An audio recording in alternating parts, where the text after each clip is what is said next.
പ്രിയ കൂട്ടുകാരെ നമസ്കാരം. തൊപ്പിക്കാരൻ അപ്പൂപ്പൻ തൊപ്പി വിൽക്കാൻ പോയി. അത്തിമരച്ചോട്ടിലെ തൊപ്പി കൂടെ വെച്ചു. മുഖം കഴുകി അപ്പൂപ്പൻ തിരിച്ചു വന്ന നേരം തൊപ്പിയുമായി കുരങ്ങന്മാർ അത്തിമരം പൂകി.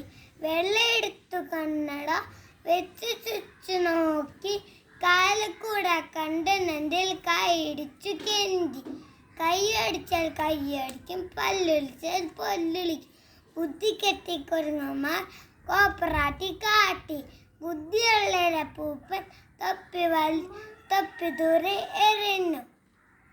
ബുദ്ധി കെട്ടി കുരങ്ങന്മാർ തൊപ്പി വലിച്ചെറിഞ്ഞു. തൊപ്പിയെല്ലാം പറക്കി തൊപ്പി കൂടയിലാക്കി. തൊപ്പിക്കാരൻ അപ്പൂപ്പൻ തൊപ്പി വിൽക്കാൻ പോയി. തൊപ്പി വേണോ തൊപ്പി, തൊപ്പി വേണോ തൊപ്പി,